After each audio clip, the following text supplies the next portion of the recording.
Mga pagbasa ng mga salita ng makapangyarihang Diyos. Paglalantad sa mga Antikristo.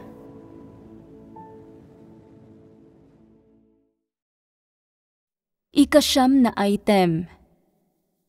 Ginagawa nila ang kanilang tungkulin para lang maging tanyag sila at maisakatuparan ang kanilang sariling mga interes at ambisyon. Hindi nila kailanman isinasaalang-alang ang mga interes ng sambahayan ng Diyos at ipinagkakanulo pa ang mga interes na iyon, ipinagpapalit para sa kanilang personal na kaluwalhatian. Ika-5 bahagi. Ika-2 kaso. Hinanakit na hindi makapunta sa ibang bansa. Noong gumagawa ako sa mainland China, may isang leader na nag-akalang makakasama siya sa amin papunta sa ibang bansa at tuwang-tuwa siya dahil dito. Inisip niya, sa wakas, nagtagumpay na ako. Matatamasa ko na sa wakas ang mga dakilang pagpapala kasama ang Diyos. Noon, nagdusa ako ng paghihirap kasama ang Diyos. Ngayon, sa wakas, nagantimpalaan na ako. Karapat-dapat ako rito. Kahit papaano, isa akong leader at marami na akong naranasang paghihirap. Kaya dapat makabahagi ako kapag may magandang bagay na nangyayari sa akin. Dapat kong matamasa ang kanais-nais na bagay na ito. Ito ang nasa isip niya.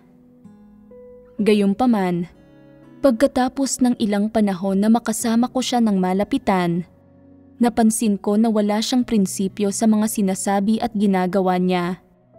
Wala siyang mabuting pagkatao at napakalakas ng intensyon at pagnanais niyang mapagpala. At minsan, kailangan siyang mapungusan. Pagkatapos mapungusan ng ilang beses, inisip niya, katapusan ko na rito.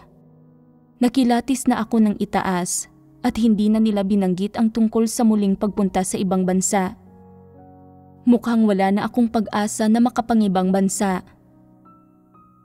Palagi niya itong pinagbubulay-bulayan sa puso niya. Sa katunayan, makikita natin na hindi siya isang taong naghahangad sa katotohanan. Likas na hindi siya akmang mangibang bansa at kahit na makapunta siya roon, wala siyang magagawang anumang gawain, kaya hindi na namin ito tinalakay sa kanya. Pakiramdam niya ay wala na siyang pag-asang makapangibang bansa, kaya nagsimula siyang gumawa ng ibang plano. Isang araw, umalis siya at hindi na bumalik kahit kailan. Nag-iwan lamang siya ng sulat na nagsasabing, nanampalataya ako sa Diyos sa loob ng napakaraming taon at gumawa ako ng ilang gawain. Ngayon, pupunta na kayo ng ibang bansa pero hindi ako naaangkop na sumama sa inyo.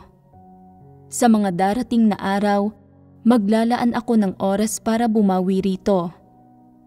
Kinasusuklaman ako ng Diyos, kaya iiwan ko na siya. Hindi ko siya hahayaang tingnan ang isang taong kinamumuhian niya. Magtatago na lang ako.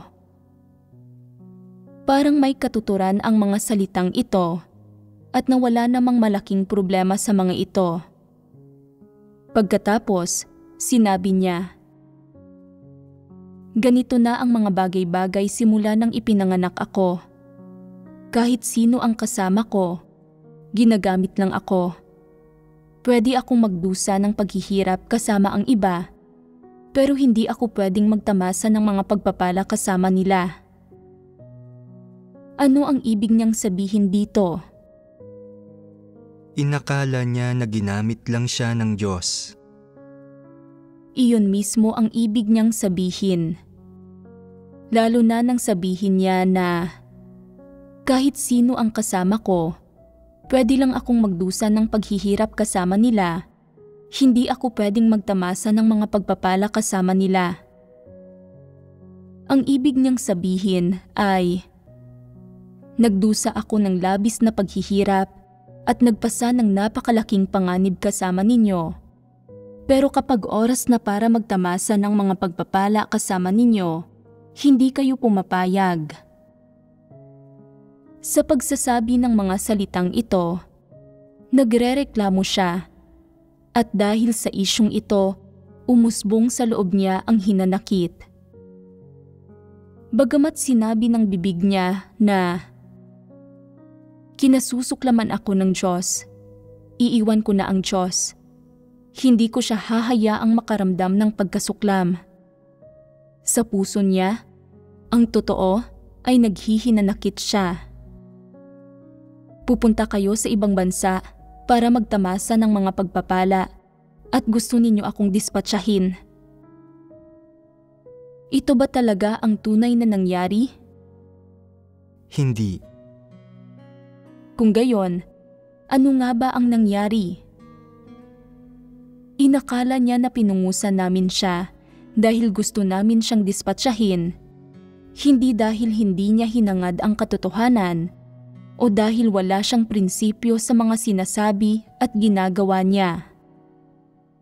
Hindi niya naintindihan na may problema sa kanya. Sa halip, inisip niya na, "Nagdusa ako ng paghihirap kasama mo, kaya dapat din akong magtamasa ng mga pagpapala kasama mo. Talagang kailangan mo akong papasukin sa kaharian at gawin akong isa sa mga tao ng kaharian. Kahit ano pa ang gawin ko, hindi mo ako dapat abandonahin kahit kailan." Hindi ba't ito ang nasa isip niya? Ano ang diwa ng ganitong pag-iisip?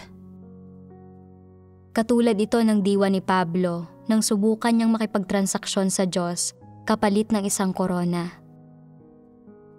Tama, ito ang diwa ni Pablo. Nanampalataya siya sa Diyos, sumunod sa Diyos, nagdusa ng paghihirap at nagbayad ng halaga para makakuha ng korona at mapagpala. Wala siyang tunay na pananalig, ni hindi niya hinangad ang katotohanan. Sinubukan lang niyang makipagtransaksyon sa Diyos. Kung hindi nagtagumpay ang kasunduan, hindi siya pinagpala at pakiramdam niya ay nalugi siya. Kaya nagalit siya ng husto. Pakiramdam niya ay wala ng pag-asa ang lahat at huminto na siya sa pagiging maingat at umusbong ang hinanakit sa puso niya. Ito ang mga ipinapakita niya habang nagsasalita siya. Ano ang sunod na ginawa ng taong ito?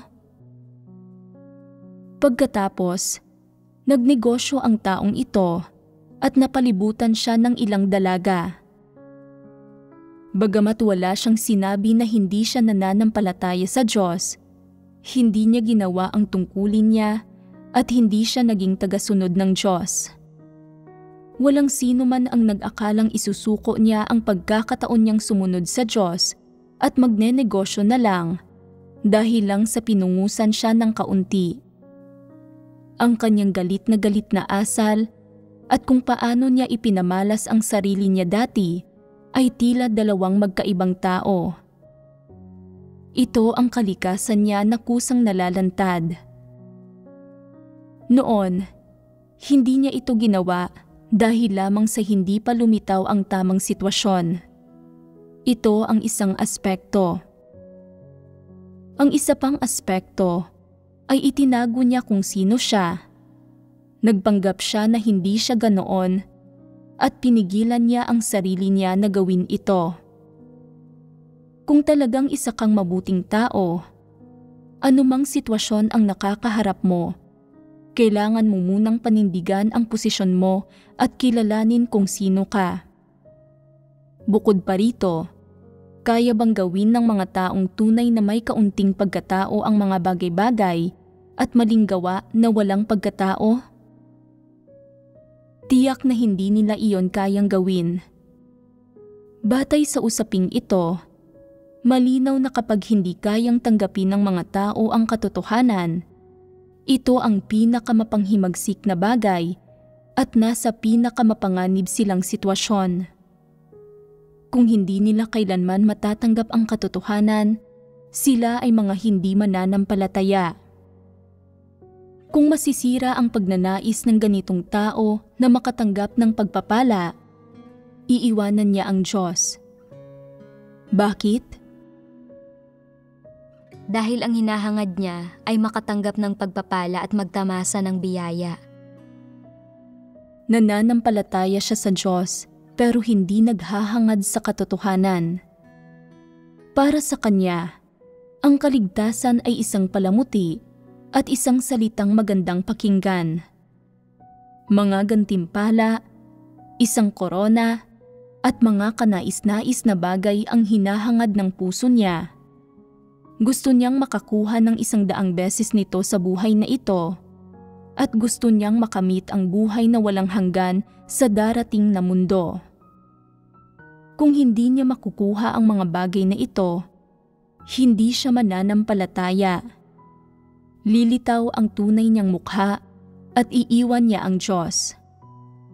Ang pinaniniwalaan niya sa puso niya ay hindi ang gawain ng Diyos, ni ang mga katotohanang ipinapahayag ng Diyos at hindi kaligtasan ang hinahangad niya, lalong hindi ang gawin ng maayos ang tungkulin niya bilang nilikha. Sa halip, katulad ito kay Pablo, ang makatanggap ng maraming pagpapala, magkaroon ng malakas na kapangyarihan, magsuot ng malaking korona at maging kapantay ng Diyos. Ito ang mga ambisyon at pagnanais niya. Kaya, sa tuwing may kaunting pakinabang o kanais-nais na bagay sa sambahayan ng Diyos, ipinaglalaban niyang makuha ito. Sinisimulan niyang iranggo ang mga tao batay sa mga kalipikasyon at senyoridad ng mga ito, at iniisip niya, kalipikado ako. Dapat may parte ako rito. Kailangan kong lumaban para makuha ito. Inilalagay niya ang sarili niya sa pinakapangunahing pwesto sa sambahayan ng Diyos, at pagkatapos ay iniisip niya na karapat-dapat lang na magtamasa siya ng mga pakinabang na ito ng sambahayan ng Diyos. Halimbawa, sa usapin ng pagpunta sa ibang bansa, ang unang iniisip ng taong iyon ay na dapat na makabahagi siya roon, na karamihan ng tao ay hindi niya kasing husay, hindi nagdusa ng kasing daming hirap ng sa kanya, hindi kasing kalipikado niya, hindi nanampalataya sa Diyos ng kasing tagal niya, at hindi niya kasing tagal na naging leader. Ginamit niya ang lahat ng dahilan at pamamaraan ng pagsusuri para iranggo ang sarili niya. Kahit paano niya iranggo ang mga tao, palagi niyang inilalagay sa unahan ang sarili niya at sa ranggo ng mga kalipikado. Sa huli, pakiramdam niya ay karapat-dapat lang natamasahin niya ang ganitong pagtrato. Sa sandaling hindi niya ito makuha, at sa sandaling gumuho ang pantasya niya na pagpalain siya at na magkamit ng mga bagay-bagay sa interes niya, may gagawin siya ukol dito. Magagalit siya ng husto, mangangatwiran siya sa Diyos sa halip na magpasakop at maghanap sa katotohanan. Malinaw na puno na ang puso niya ng mga bagay na ito na hinangad niya, at sapat na ito para ipakita na ganap na hindi kaayon ng katotohanan ang mga bagay na hinangad niya. Gaano man karami ang gawaing ginawa niya, ang layon at intensyon niya ay walang iba kundi ang makakuha ng korona, katulad ng layon at intensyon ni Pablo noon, at mahigpit siyang kumapit dito at hindi kailanman bumitiw. Gaano man ibinahagi sa kanya ang katotohanan, gaano man siya pinungusan, isiniwalat at hinimay, mapagmatigas pa rin niyang pinanghawakan ang intensyon niya na pagpalain siya at ayaw niya itong bitiwan. Nang hindi niya natanggap ang pagsang-ayon ng Diyos at nakita niya na gumuho ang pagnanais niya na pagpalain, naging negatibo siya at umurong, inabandonan niya ang tungkulin niya at umalis siya. Hindi niya tunay na natupad ang tungkulin niya o hindi siya tunay na nakapagserbisyo sa pagpapalaganap ng ebanghelyo ng kaharian at ganap nitong ibinubunyag na wala siyang tunay na pananalig sa Diyos. Hindi siya tunay na nagpasakop at wala siyang kahit katiting na tunay na patotoong batay sa karanasan. Isa lamang siyang lobong nakadamit tupa na nagtatago sa gitna ng mga tupa. Sa huli, ang isang taong hindi mananampalataya sa kaibuturan niya ay tuluyang nabunyag at natiwalag at nagwakas na ang buhay niya bilang isang mananampalataya. Ito ay isang halimbawa. Hindi nag-iisa ang ganitong kaso. Hindi lamang ito ang taong nagkamali at nabunyag ng usapin ng pagpunta sa ibang bansa. Ang halimbawa na ibinigay natin kanina ay tungkol sa isang lalaki, pero may isa pa na tungkol sa isang babae. Sa simula, ang plano ay ang isama rin ang babaeng ito sa pagpunta namin sa ibang bansa.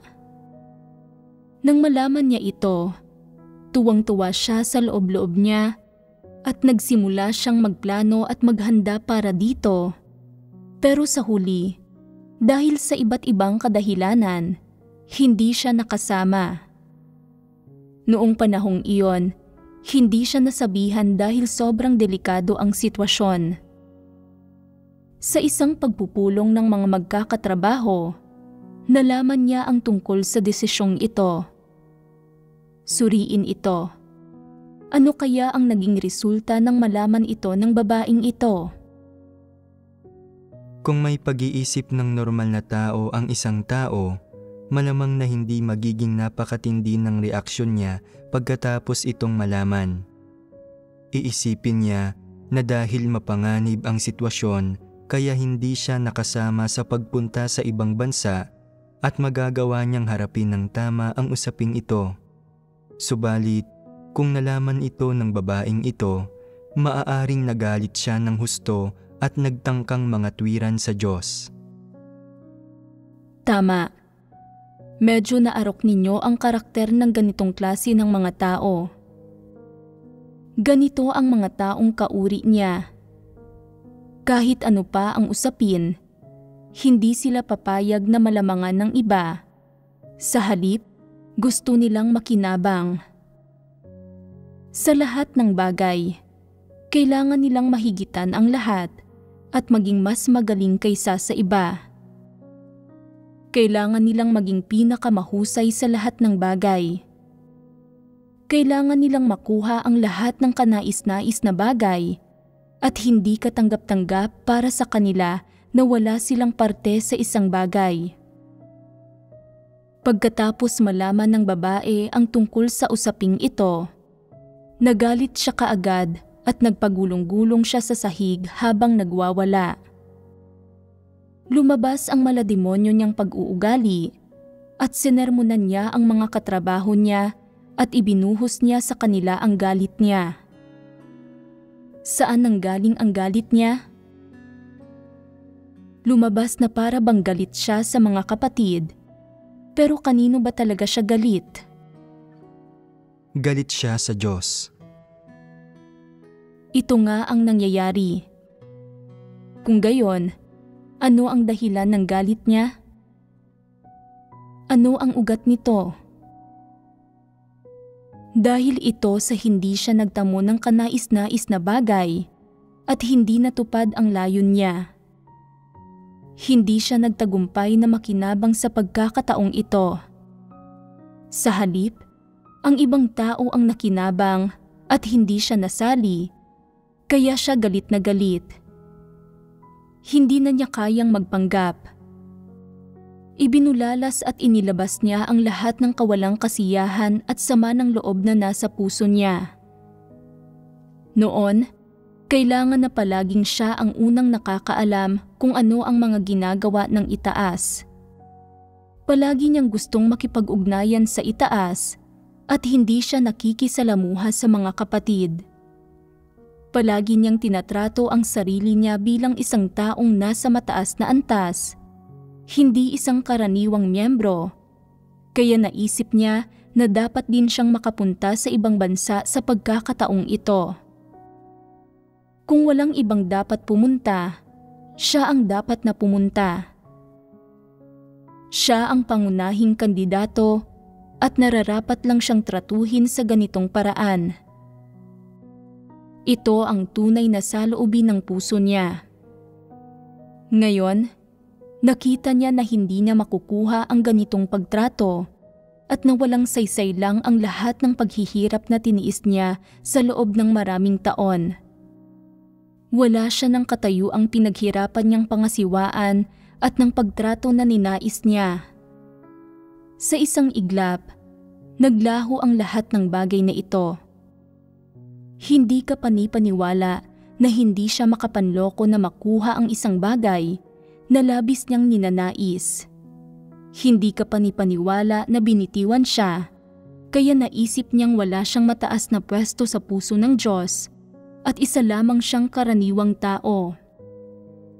Tuluyang gumuho ang pananggalang niya sa puso niya at hindi na siya nagpanggap o nagkubili ng mga bagay-bagay.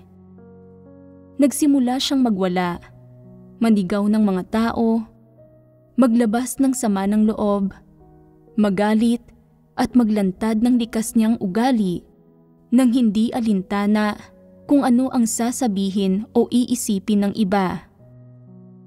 Pagkatapos, ipinadala siya sa isang grupo para gumawa ng isang tungkulin. Habang ginagawa niya ang tungkulin niya, marami siyang ginawang masamang bagay at sa huli, sumulat ang mga kapatid sa grupo ng isang liham na humihiling na patalsikin siya. Ano ang dahilan ng pagpapatalsik sa kanya? Ipinahayag ng mga kapatid na mailalarawan sa isang parirala ang kasamaang ginawa niya. Napakarami nito na hindi ito kayang isulat lahat. Sa madaling salita, napakarami niyang ginawang kasamaan at masyadong malubha ang kalikasan ng ginawa niya. Hindi ito maipaliwanag ng malinaw sa isa o dalawang pangungusap lamang o maisalaysay sa isa o dalawang kwento lamang. Hindi mabilang ang kasamaang ginawa niya at sobrang nagalit dito ang mga tao, kaya pinatalsik siya ng iglesia. Ang masasamang bagay na ginawa niya ay hindi niya ginawa bago pa lumitaw ang isyu ng usapin ng pagpunta sa ibang bansa. Kaya bakit kaya niyang gawin ang mga bagay na ito pagkatapos lumitaw ang isyu? Dahil hindi nagresulta ayon sa gusto niya ang usapin ng pagpunta sa ibang bansa.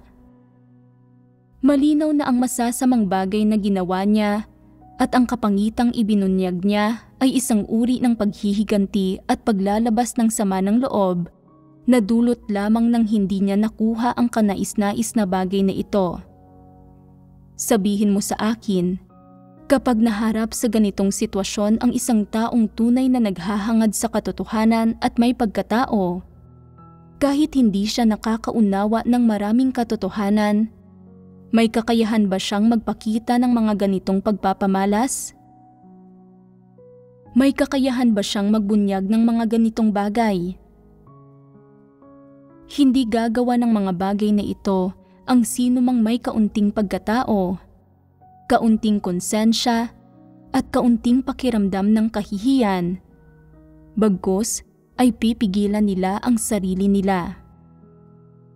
Bagamat hindi masaya ang puso nila, hindi nasisiyahan, at may kaunting kirot, iniisip nila na karaniwang tao lamang sila, na hindi sila dapat makipaglaban para makuha ang bagay na ito, na dapat hangarin ng mga nananampalataya sa Diyos ang katotohanan, magpasakop sa mga pamamatnugot ng Diyos sa lahat ng bagay, na wala silang dapat na pagpipilian at na ang mga tao ay mga nilikha at hindi kahanga-hanga sa kahit anong paraan. Malulungkot sila ng ilang araw, pero kalilimutan na nila ito pagkatapos. Patuloy pa rin silang mananampalataya gaya ng nararapat at hindi gagawa ng masama o maghihiganti dahil sa bagay na ito, at hindi rin sila maglalabas ng sama ng loob dahil dito. Sa kabaligtaran, dahil lamang sa isang maliit na bagay, ang mga taong hindi naghahangad sa katotohanan at may napakasamang karakter ay may kakayahang magpakita ng lahat ng masamang gawang ito na hindi nila kailanman nagawa noon. Ipinapakita nito ang problema. Ipinapakita nito ang pagkataong diwa ng mga ganitong uri ng tao at ipinapakita ang mga tunay na paghahangad ng mga ganitong uri ng tao. Ibig sabihin, ganap na nalalantad ang tunay nilang mukha sa pamamagitan ng pagkakabunyag sa isyung ito. Una, ganap na sa isang antikristo ang diwa nila. Pangalawa, hindi nila kailanman hinangad ang katotohanan, ni hindi nila kailanman itinuring ang sarili nila bilang ang pakay ng pagliligtas, at hindi sila kailanman nagpasakop sa mga pamamatnugot at pagsasaayos ng Diyos. Hindi sila naghahangad ng pagpapasakop sa Diyos. Naghahangad lamang sila ng katayuan at kasiyahan. Naghahangad lamang sila ng magandang pagtrato at naghahangad lamang na maging kapantay ng Diyos. Tinatamasa rin nila ang anumang tinatamasa ng Diyos. Sa ganitong paraan, hindi walang saysay ang pagsunod nila sa Diyos. Ito ang mga bagay na hinahangad nila. Ito ang kalikasang diwa ng mga ganitong uri ng tao. Ito ang tunay nilang mukha at ang panloob na kalagayan ng puso nila. Tinapos ng isyung ito ang 20 taon ng pananalig ng babaeng ito. Nauwi lang sa wala ang lahat. Sabihin mo sa akin, nasaan na dapat ang 2 taong ito ngayon? Nasa loob ba dapat ng iglesia o sa ibang lugar? Sa mundo ng mga walang pananampalataya. Bakit mo nasabi iyan? Paano ninyo ito napagpasyahan? Saan nakabatay ang mga salita ninyo? Dahil sila ay mga hindi mananampalataya at ang pananampalataya nila sa Diyos ay hindi para sa paghahangad na gawin ang mga tungkulin nila bilang mga nilikha. Sa huli, hindi makakapanindigan sa pananalig nila ang mga ganitong tao at ang maaari lamang sa kanila ay ang bumalik sa mundo. Sa huli, hindi sila makakapanindigan sa pananalig nila, pero hindi pa naman ito ang katapusan, kaya paanong naglaho na sila? Dapat mong tingnan kung ano ang iniisip nila sa loob-loob nila. Nakakagawa lamang sila ng mga ganitong bagay at nakakagawa ng mga ganitong pasya kapag mayroong mga saloobin sa puso nila. Paano nila inanalisa at sinuri ang usaping ito na nagtulak sa kanila na pumili ng ganitong landas? Sa loob ng puso nila, naisip nila, nanampalataya ako sa Diyos sa loob ng maraming taon at nagdusa ng labis na paghihirap. Palagi kong pinananabikan ang araw na magiging kilala ako. Sa pagsama sa mga nakatataas, magiging kilala ako at maipapakita ko ang mukha ko. Ngayon, sa wakas, may pagkakataon na akong makapunta sa ibang bansa. Malaking bagay ito. Isa itong bagay na hindi ko kailanman naisip bago ako nanampalataya sa Diyos. Katulad ito ng paggamit ng korona sa pamamagitan ng pananampalataya sa Diyos. Pero hindi pala ako kasama sa napakakanais-nais na bagay na ito. Hindi ko ito makuha. Dati, inakala ko na mayroon akong tiyak na puwang sa puso ng Diyos. Pero ngayon, nakikita ko na hindi pala ganoon. Mukhang wala akong makukuhang anumang kanais-nais na bagay mula sa pagsunod sa Diyos. Hindi nila ako naisip pagdating sa malaking bagay tulad ng pagpunta sa ibang bansa, Kaya, hindi ba't mas maliit ang tsansa ko na makakuha ng korona sa hinaharap? Hindi sigurado kung sino ang makakakuha nito at mukhang wala akong pag-asa rito. Handa pa rin ba silang sumunod sa Diyos nang maisip nila na wala ng pag-asa? Ano ang layo nila sa pagdurusa ng paghihirap at pagbabayad ng halaga noon? Dahil lamang iyon sa maliit na pag-asa, sa mga munting ideya na pinanghawakan nila sa puso nila, kaya sila kumilos at nagpamalas ng sarili nila sa ganoong paraan. Ngayong gumuho na ang pag-asa nila at wala nang saysay ang mga ideya nila, kaya ba nilang patuloy na manampalataya? Kaya ba nilang makontentong manatili sa sambahayan ng Diyos at gawin ang tungkulin nila? Kaya ba nilang tanggapin na wala silang makakamit at kaya ba nilang magpasakop sa mga pamamatnugot at pagsasaayos ng Diyos? Napakalaki ng mga ambisyon at pagnanais ng mga antikristo, kaya tiyak na hindi sila magiging handa na ganito ang resulta ng lahat ng pagsisikap nila at ng halagang ibinayad nila. Ang pinapangarap nila ay ang makakuha sila ng korona at mga kanais-nais na bagay bilang kapalit ng halagang ibinabayad nila at ng mga pagsisikap nila. Na anuman ang kanais-nais na bagay na mayroon sa sambahayan ng Diyos, dapat makabahagi sila. Ayos lang kung wala ang iba, pero dapat mayroon sila. Kaya ba ng mga taong may ganoon kalakas na ambisyon at kasakiman na gawin ang tungkulin nila at magsikap ng walang anumang natatanggap na kapalit?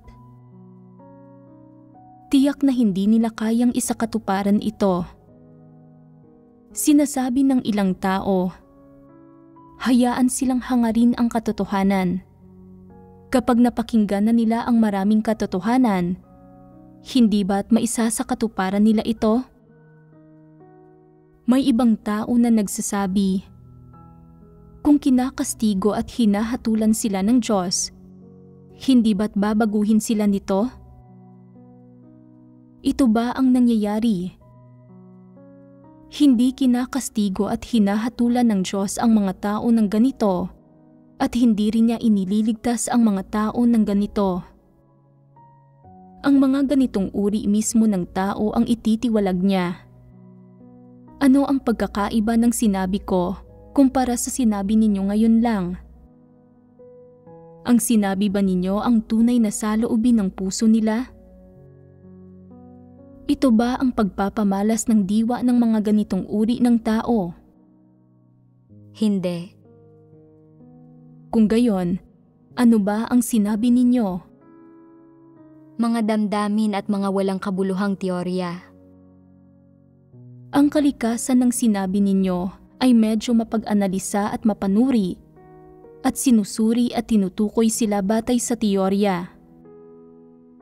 Hindi ito ang tunay nilang mga kaisipan at mga pagbubunyag at hindi rin ito ang mga tunay nilang pananaw. Isa itong pagpapamalas ng mga taong may diwa ng isang antikristo. Kung may isang kanais-nais na bagay na hindi nila nakuha, isang pakinabang na hindi nila natamasa, o isang benepisyo na hindi nila natamo, nagagalit sila ng husto, nawawalan sila ng pananalig sa pananampalataya sa Diyos at sa paghahangad sa katotohanan. Ayaw na nilang manampalataya sa Diyos. Gusto nilang lumayo at gumawa ng masasamang bagay. Gumagawa sila ng masasamang bagay para maglabas ng sama ng loob at maghiganti. Maglabas ng mga mali nilang pagkaunawa tungkol sa Diyos at ng hinanakit nila sa Diyos. Dapat bang pangasiwaan ang mga taong ito? Dapat ba silang pahintulutan na patuloy na gawin ang tungkulin nila sa iglesia? Hindi. Kung gayon, paano dapat pangasiwaan ang mga taong ito? Dapat silang patalsikin.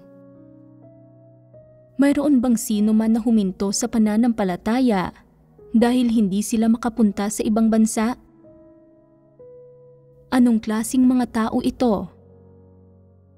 Mga hindi mananampalataya. Nananampalataya lang sila sa Diyos para maghangad na pagpalain, at kapag hindi natugunan ang mga ambisyon at pagnanais nila, ipinagkakanulo nila ang Diyos. Kaya nilang huminto sa pananampalataya sa Diyos dahil lang sa isang maliit na bagay na gaya nito. Hindi masasabing may tunay na pananampalataya o huwad na pananampalataya ang mga ganitong tao. Masyadong mababa ang karakter nila. Ikatlong kaso.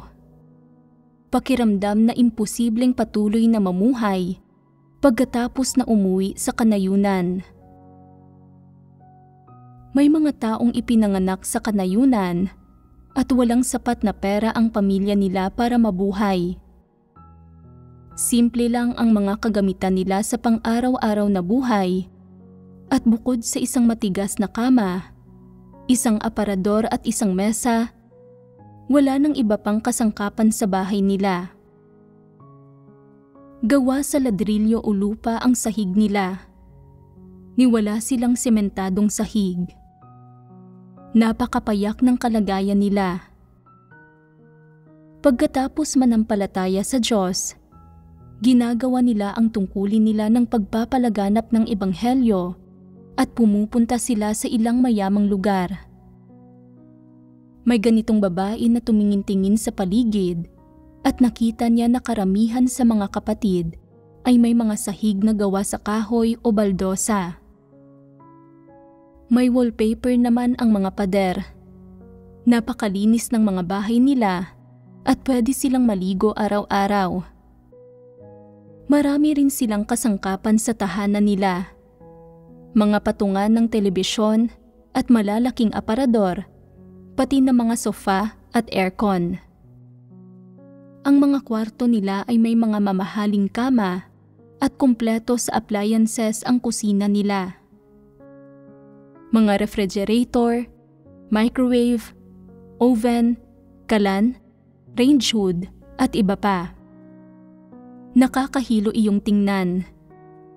Bukod dito, sa malalaking lungsod tulad nito, may ilang lugar kung saan pwede siyang gumamit ng elevator para mag-akyat baba sa iba't ibang palapag. Binuksan ng lugar na ito ang mga mata niya, at pagkatapos gumawa at magpalaganap ng ebanghelyo roon ng ilang panahon, ayaw na niyang bumalik. Bakit nga ba?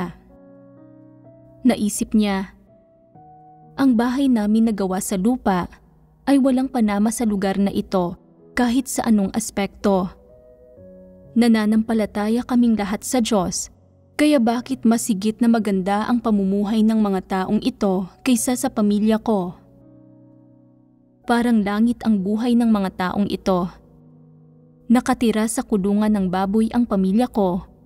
Lubhang mas malala ito kaysa sa mga taong ito. Pagkatapos niyang magkumpara, sumasama ang loob niya. Lalo siyang napapalapit sa lugar na ito at lalong ayaw na niyang bumalik. Naisip niya, kung makagagawa ako rito ng pangmatagalan, hindi ko nakakailanganin pang umuwi, hindi ba? Hindi bagay na panirahan ng mga tao ang lunggang iyon na gawa sa lupa. Nanatili siya sa malaking lungsod ng ilang panahon at natutunan niya kung paano kumain, magbihis at magtamasa ng buhay gaya ng mga tagalungsod, at natutunan niyang mamuhay katulad ng mga ito. Pakiramdam niya ay napakaganda ng buhay sa mga araw na iyon. Mainam kapag may pera. Walang kinabukasan ang mga tao sa pagiging mahirap. Minamaliit lang ng iba ang mahihirap na tao at sila mismo ay nangmamaliit sa sarili nila. Habang mas iniisip niya ito, mas lalong ayaw niyang bumalik, pero wala siyang magawa. Kailangan niyang umuwi. Pagka-uwi niya, halo-halong emosyon ang naramdaman niya sa puso niya at napakahirap nitong tanggapin. Pagpasok niya sa bahay, nakita niya na gawa sa lupa ang sahig at nang umupo siya sa kama na malapit sa tsimeneya, sobrang tigas nito at hindi komportable. Nang hawakan niya ang mga pader, nabalot ng lupa ang kamay niya. Kapag nagbabanggit siya ng masarap na pagkain na gusto niyang kainin, walang nakakaintindi sa mga pangalan nito at wala ring mga pasilidad na mapagliliguan niya kapag gusto niyang maligo bago matulog. Naisip niya na napakababa ng ganitong pamumuhay at naghinanakit siya sa mga magulang niya dahil sa pagiging dukha nila na hindi nila kayang bilhin ang anumang gusto niya at palagi siyang nawawalan ng pasensya sa kanila. Simula nang bumalik siya, para bang naging ibang tao na siya. Mapanghamak niyang tiningnan ang mga kapamilya niya at pati na ang lahat sa loob ng tahanan nila. Iniisip na napaka-atrasado nito na hindi na niya kayang tumira doon at kung patuloy siyang mamumuhay roon, mamamatay siya sa mga hinaing. Nagmulat sa mga mata niya ang pag-alis sa bahay nila. Pero nakasama ito na naging dahilan para magalit sa kanya ng husto ang mga magulang niya. Sa puntong iyon, pumasok sa isip niya ang isang ideya. Kung hindi nanampalataya sa Diyos ang mga magulang ko, at kung hindi rin ako nanampalataya sa Diyos, tiyak na magiging mas maganda ang buhay namin kaysa sa ngayon.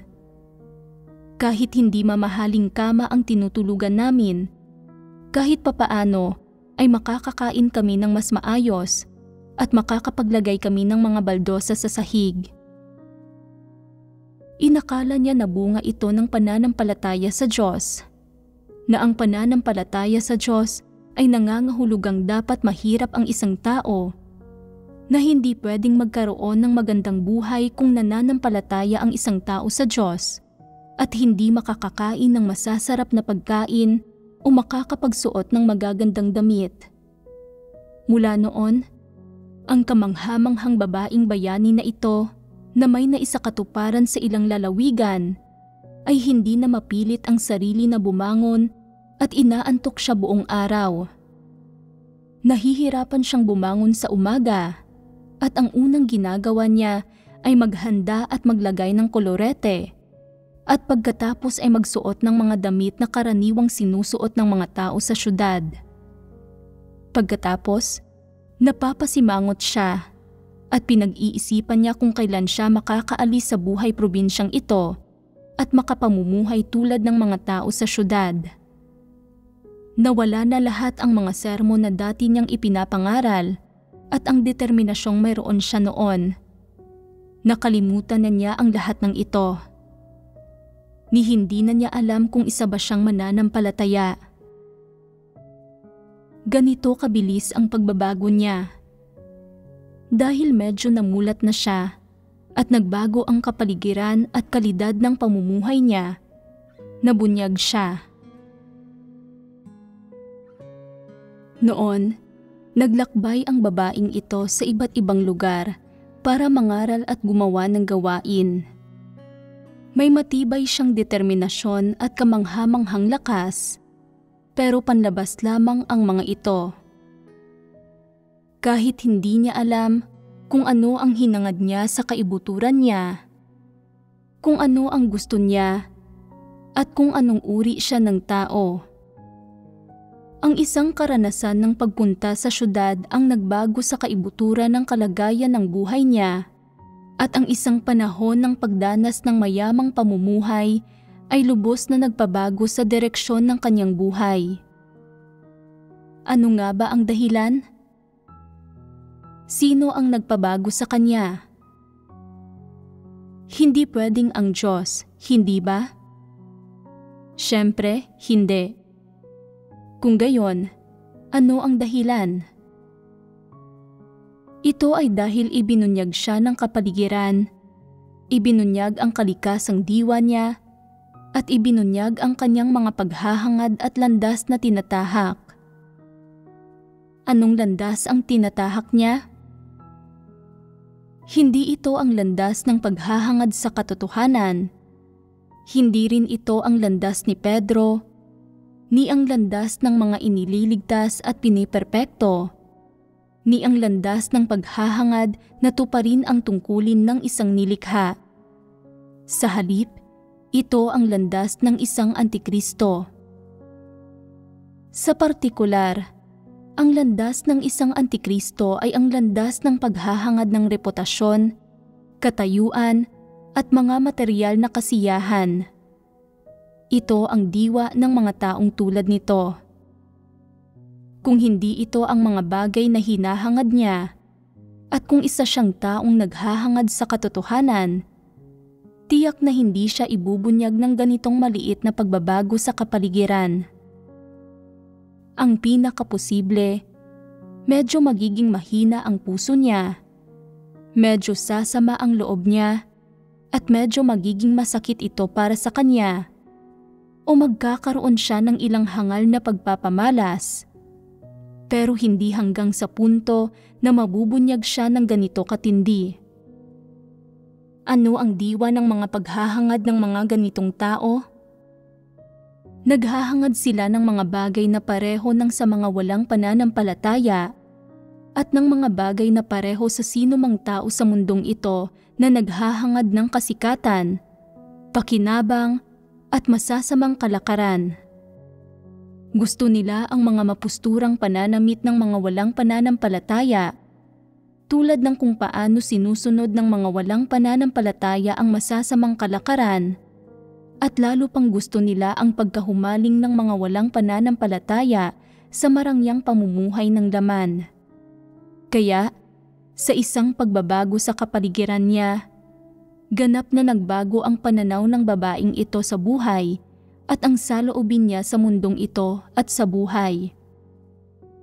Naisip niya na ang pananampalataya sa Diyos at ang paghahangad sa katotohanan ay hindi ang pinakamahalaga, at nakapagbuhay ang mga tao sa mundong ito, dapat nilang tamasahin ang laman at ang buhay.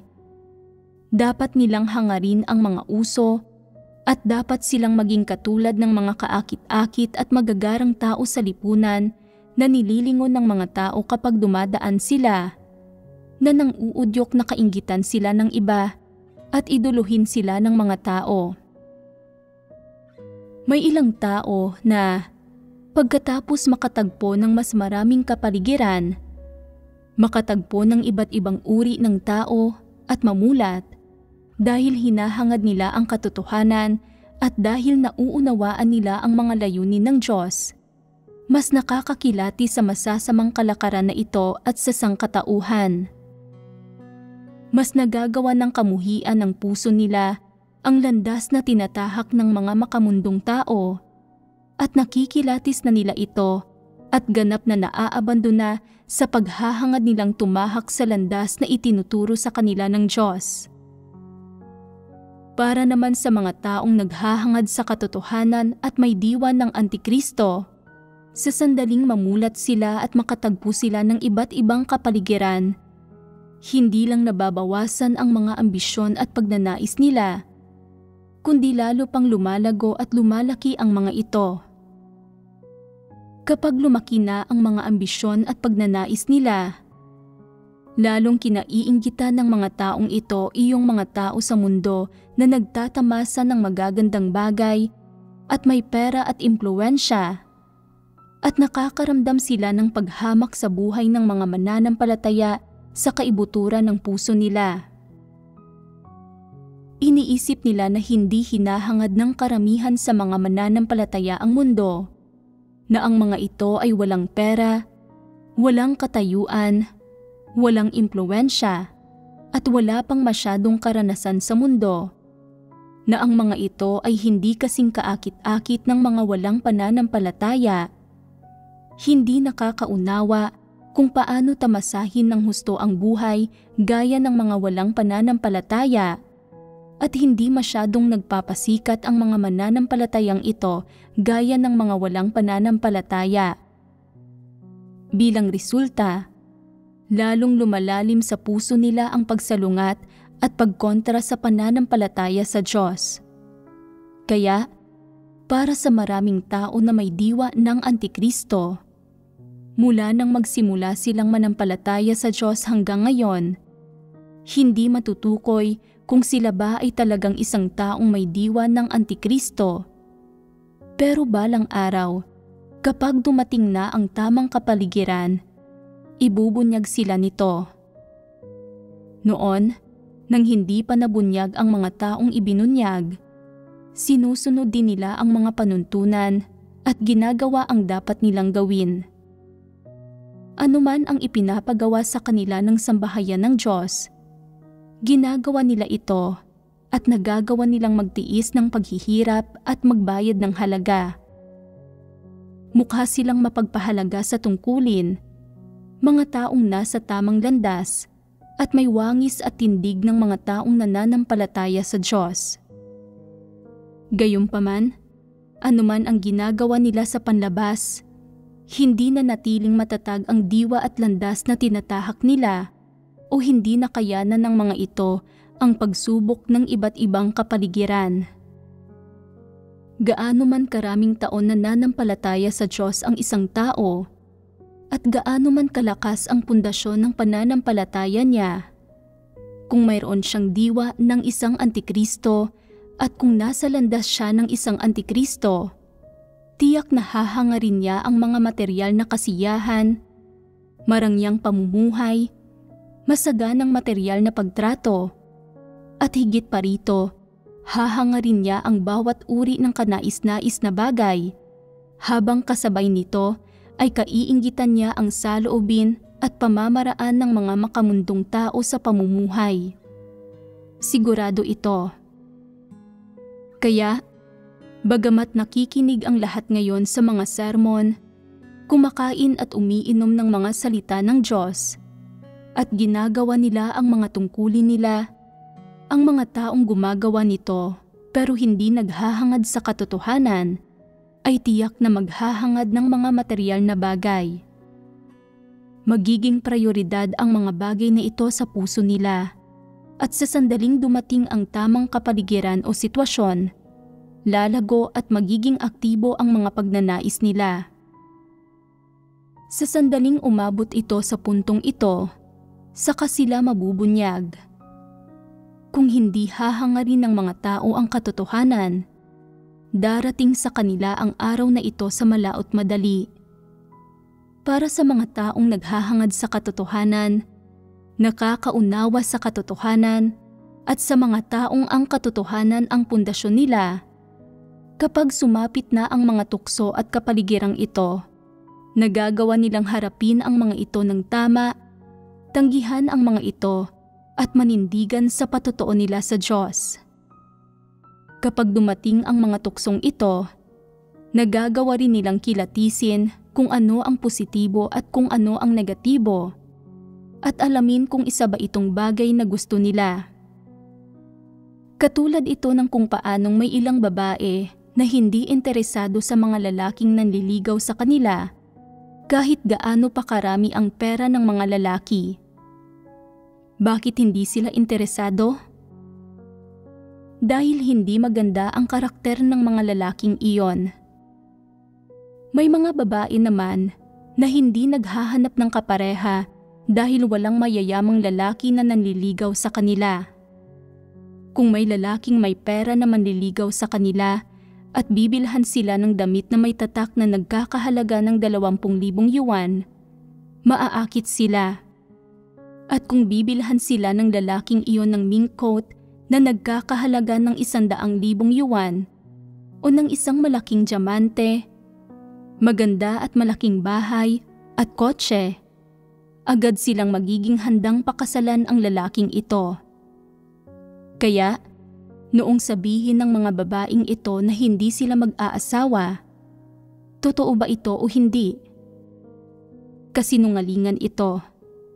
Kaya, maraming tao ang nagsasabi na hindi nila hinahangad ang mundo at hindi hinahangad ang magandang kapalaran at mga kasiyahan ng mundo. Pero iyon ay kapag walang mga tukso sa harapan nila, kapag hindi paborable ang kapaligiran para doon. Sa sandaling dumating ang isang paborableng kapaligiran, masasadlak sila ng malalim dito at hindi sila makakaahon. Katulad lang ito ng ibinigay nating halimbawa. Hindi umalis ang babae sa sitwasyon. Pagkatapos tamasahin ang buhay sa syudad sa loob ng ilang panahon, hindi na niya kilala ang sarili niya at naligaw na siya. Kung inilagay siya sa isang palasyo, dapat sana ba ay ipinapatay niya ang mga magulang niya sa lalong madaling panahon para hindi madungisan ang pangalan niya? Ang mga ganitong tao ay kayang gumawa ng kahit anong kahangalan alang-alang sa kanilang kasiyahan, reputasyon, marangyang pamumuhay at mataas na kalidad ng buhay. Sila ay walang kwenta at may mababang karakter. Ni minsan ba ay hinangad ng mga ganitong tao ang katotohanan? Kung gayon, saan nanggaling ang mga sermon na ipinangaral niya? Mayroon ba siyang mga sermon na ipapangaral? Ang ipinangaral niya ay hindi mga sermon, kundi doktrina. Nagpapanggap lang siya at inililihis niya ang mga tao. Hindi siya nangangaral ng mga sermon. Nangaral siya ng napakaraming sermon, kaya paanong hindi niya malutas ang sarili niyang mga problema? Alam ba niya na pwede siyang umabot sa puntong ito? Malinaw ba niyang nakita ang mga bagay-bagay? Nangaral siya ng napakaraming sermon, pero pagkatapos niyang tamasahin ang buhay sa syudad ng ilang panahon, hindi niya mapagtagumpayan ang mga ganitong tukso at hindi siya makapanindigan sa kanyang patotoo. Kaya, mga sermon ba iyong mga ipinangaral niya? Malinaw na hindi. Ito ang ikatlong kaso.